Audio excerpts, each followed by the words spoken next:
Tonight, a new provincial cabinet is revealed with 5 newcomers. A call for more social housing as more than a dozen units are set to be demolished. And a third person charged in a carry-the-kettle quadruple homicide makes a court appearance. Live from our studios in Regina, this is CTV News. Good evening. Premier Scott Moe and the province decided to make some significant changes to the cabinet today, with 5 MLAs becoming ministers for the very first time. MLA for Weyburn-Bengoff, Michael Uyghur, has been named the Minister of Community Safety. Chris Beaudry, representing Kelvington-Wadena, is the Minister of Energy and Resources. Batoche MLA Darlene Roden is the new Minister of Environment. Kim Gardner from Kindersley-Biggar is the Minister of Highways, and Kenora Pelly's Sean Wilson is Minister of SAS Build and Procurement. Now, 3 MLAs are departing from cabinet. Travis Kiesig, who represents Last Mountain Touchwood, Cannigan MLA Daryl Harrison, and Colleen Young MLA for Lloydminster. A few small changes. Wood River's David Merritt has been reassigned to the agriculture portfolio for the second time in his political career. Minister of Advanced Education Ken Cheveldayoff added labor relations and workplace safety to his portfolio. Minister of Government Relations Eric Schmalz will handle immigration and career training as well. And Trade and Export Development Minister Warren Kading from Melville will now handle the SLGA portfolio. With more on the cabinet shuffle, here's Wayne Manteca.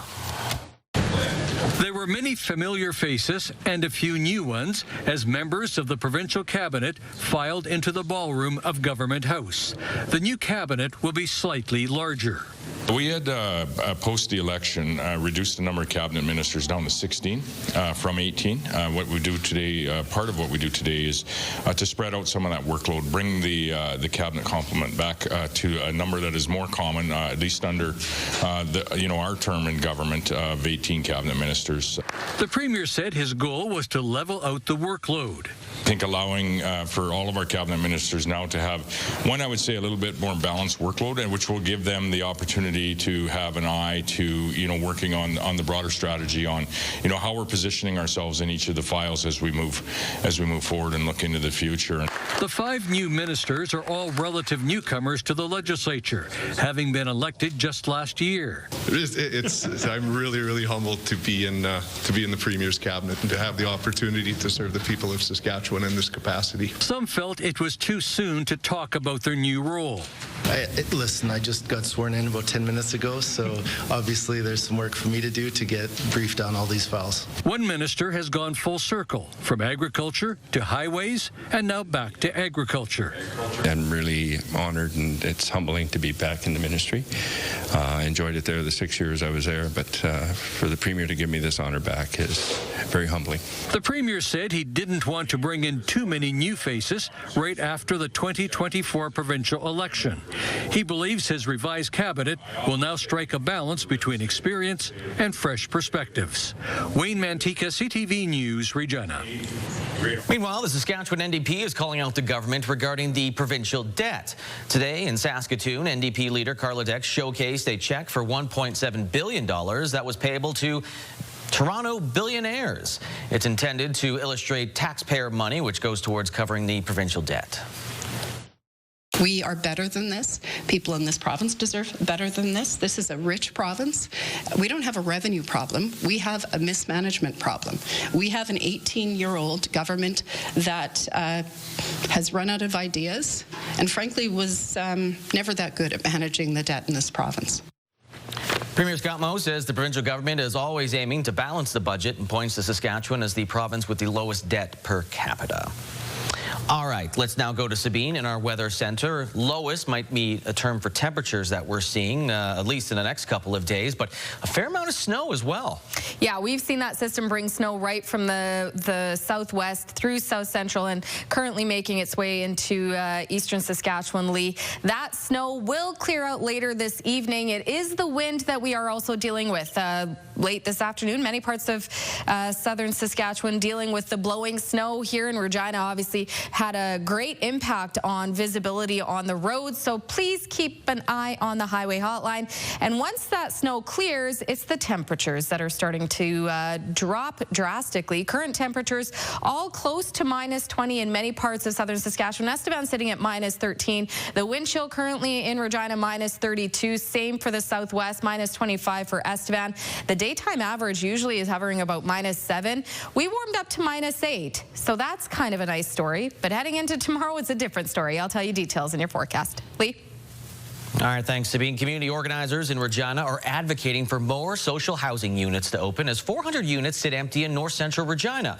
However, the government of Saskatchewan has other plans for the site. Sierra D'Souza Butts has more. In one of Regina's most vulnerable areas sit hundreds of vacant housing units that are currently boarded up and fenced off. I'm fortunate enough to have a home and everything, but a lot of my cousins, a lot of my family, a lot of the people that are living on the street that are my relatives, like, they don't have that. The government of Saskatchewan says a portion of the building between Wascana Street and 5th Avenue was torn down in 2024 after fire damage, and an inspection deemed the remaining 15 units as unsafe. They are now slated for demolition. Community advocates say there are as many as 400 social housing units sitting empty in Regina, and the issue goes beyond this complex. We need a commitment from the government to repair, to upkeep, to maintain social housing units so that it's always available for those in need. All levels of government should make this a priority. However, the provincial government in particular right now has an obligation. Sask housing units fall under Saskatchewan government jurisdiction, and they need to be doing a better job to make sure that we've got the upkeep necessary to get people into these units as quickly as possible.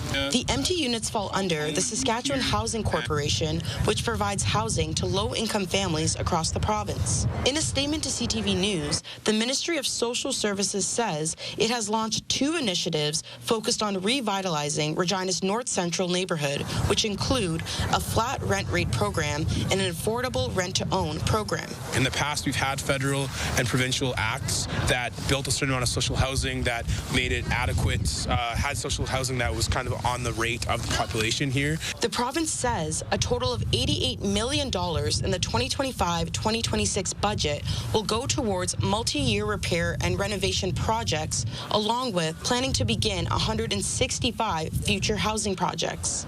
Sierra D'Souza Butts, CTV News, Regina. A third person who was charged in connection to the quadruple homicide on Carry the Kettle First Nation earlier this year did make a first court appearance in Regina today. RCMP say a 17-year-old man has been arrested, charged with 4 counts of first-degree murder in relation to the deaths of Tracy Honomani, Sheldon Cuisance, Shauna Fay, and Terry Jack. They were found dead in a home at Carry the Kettle on February the 4th. The youth cannot be identified due to his age. Is also charged with the attempted murder of a 5th person who was at the residence at the time.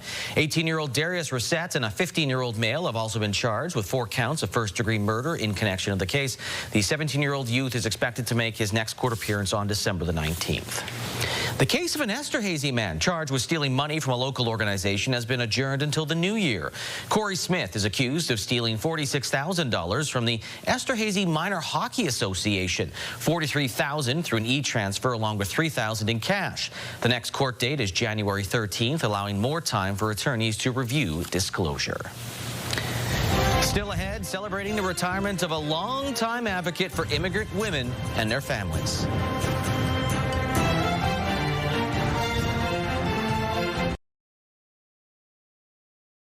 Studio decorating provided by Urban Farm Girl Boutique and Home Decor.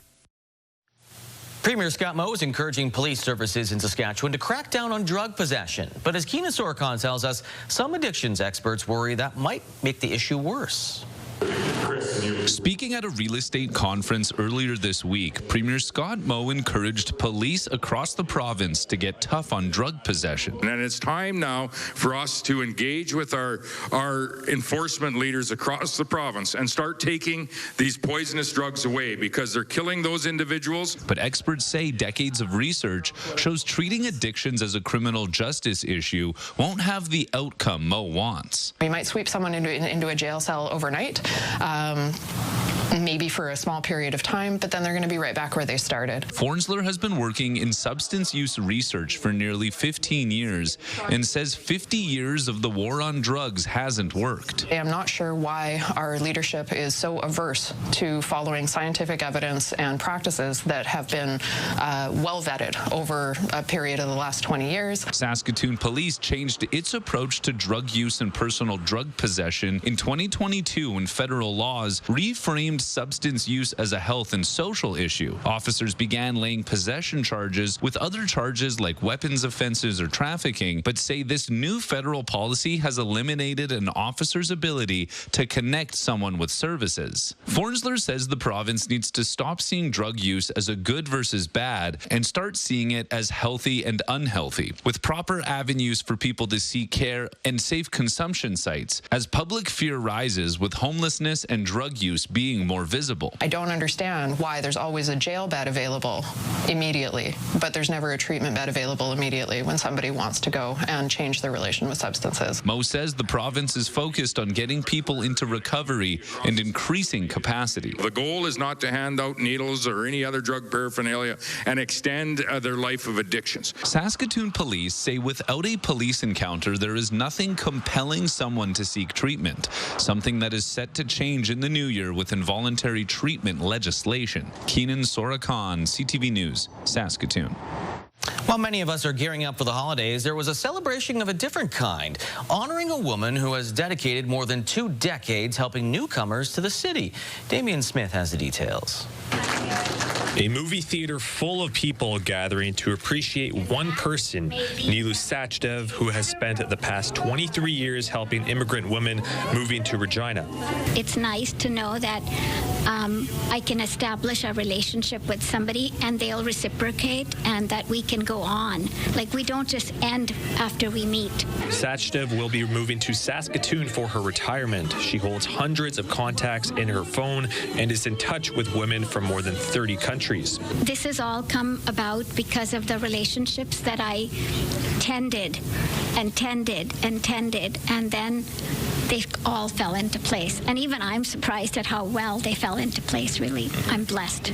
The Regina Immigrant Women's Center started out with 3 people on staff when Sachdev started in 2002. It now has 65. Sachdev was an integral part in getting a location in Regina's south side. Transparency in every way, because you're using government funds, is very important. So we aim for that from the very beginning. Ritu Kalra, who's been a part of the RIWC for the past 9 years, will now take the helm. She's been an inspiration.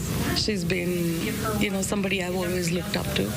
Always wanted that, I could maybe, follow those footsteps and do what I need to do for these people. Kalra is looking to focus on social integration and language development as her first few steps as executive director. We just always are trying to do our best to just adjust. Social integration is really important for people, and I think that's where community programs also play a big role. For Sachdev, she says it won't be easy to retire, but is proud of the legacy she is leaving behind. I think I have to, like I defined what Regina Immigrant Women's Center is, I have to define what retirement's going to be for me. Damian Smith, CTV News, Regina. Coming up, a class of grade 6 students are making pizza for charity with the help of a reality show contestant.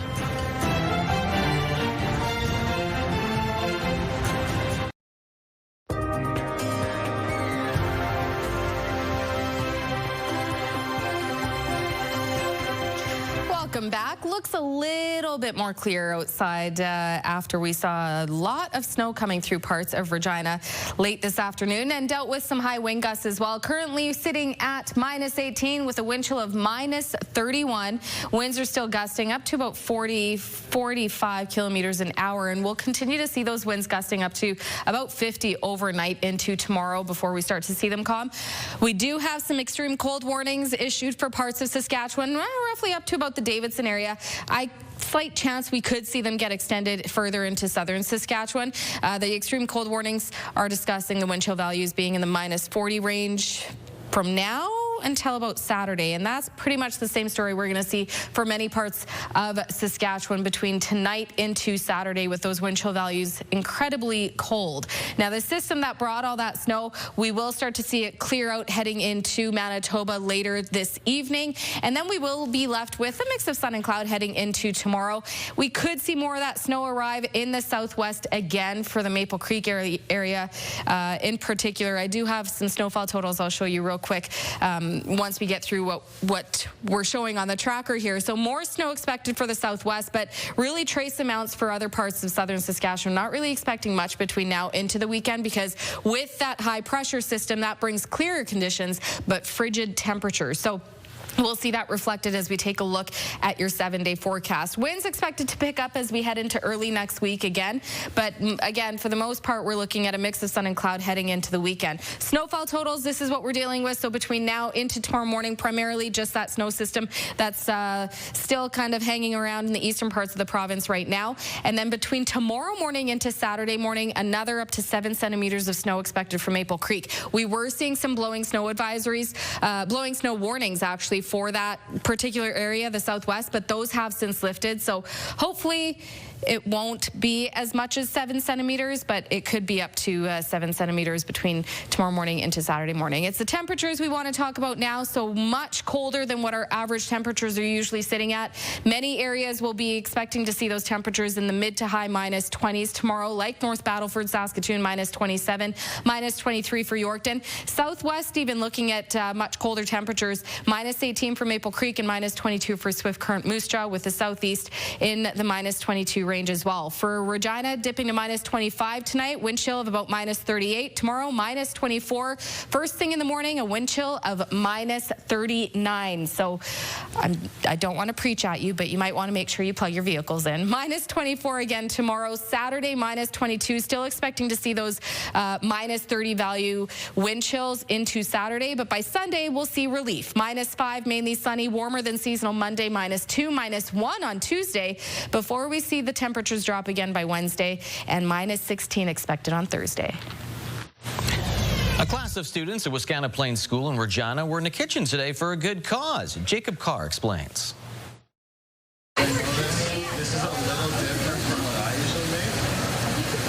We're making circular pizza. Grade 6 teacher and Master Chef Canada Top 5 finisher Andres Araneda is lending his skills to some of his students at Wascana Plains School. The class is prepping pizzas for staff as part of the school's Kindness Storm program. Every class is responsible to kind of organize some sort of a fundraiser that helps some sort of a organization around town. Araneda's class will be donating all of the proceeds from their pizza sales to Sophia House, which provides long-term homes for women and children fleeing domestic violence. Yasmina Nachle, now in grade 8, has fond recollections of taking part in the pie-making process when she was in grade 6. It's like just so many core memories. It's just something I know I'm going to remember for so many years to come, and they're just so lucky. Prentice Bunce, who is currently in Araneda's class, also feels fortunate to be learning the intricacies of pizza making with a chef of her teacher's caliber. It's amazing because now we can learn everything that he did on Master Chef Canada. It's going to be fun. Araneda says seeing his students flourish in the kitchen and then take those skills home to their families is what makes his job so rewarding. It's been really inspiring for me just seeing them going home and actually cooking things, and I'll get emails sometimes from parents and they're showing me what their kids made over the weekend, and to me that's like one of the coolest things ever. The perfectly sculpted pizzas will be dished out to school staff on Friday. The pint-sized chefs are also looking forward to tasting their own creations. Yes, very much. Everybody's waiting for that day. A kindness storm creating a snowball effect, helping those in need one slice at a time. Jacob Carr, CTV News, Regina. Wardrobe consideration in part by Colin O'Brien Men's Shop.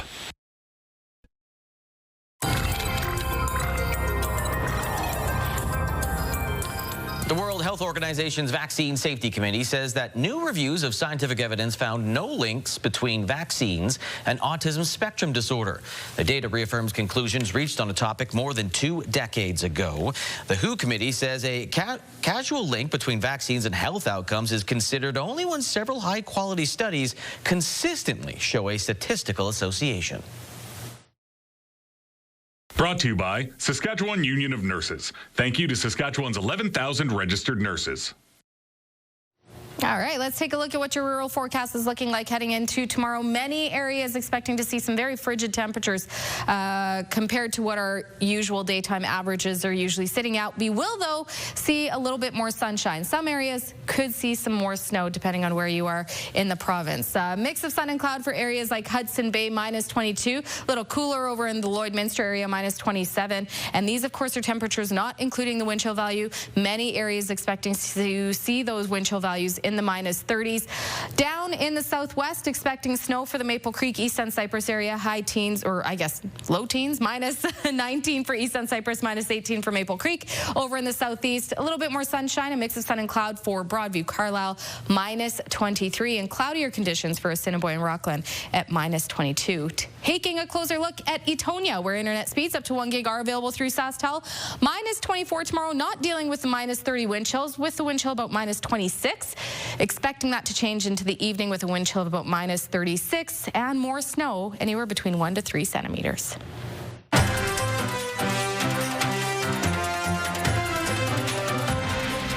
Sport Adventure received a donation from the Tim Hortons store today. The proceeds from the Holiday Smile Cookie campaign. A little less than $120,000 raised, with $59,000 going to Erlo Sport Venture. The rest going to Tim Hortons Foundation camps. This money goes towards supporting 5 free community sports leagues. Oh my God. We just have this shared vision of, really believing that every kid has the right to play. Every kid should have the opportunity to play, to find a sense of belonging, to help build their confidence and self-efficacy. We're trying to help support families who really wouldn't have the opportunity to play otherwise. The Holiday Smile Cookies were sold from November 17th to 23rd. And a reminder, tonight's 6 o'clock newscast will not air tonight, as CTV is broadcasting the NFL game between Tampa Bay and Atlanta nationally. You can catch all of today's local news on our website, ctvnewsregina.ca, or tonight with Connor Chan at 11:30. Stay with us. National News is next.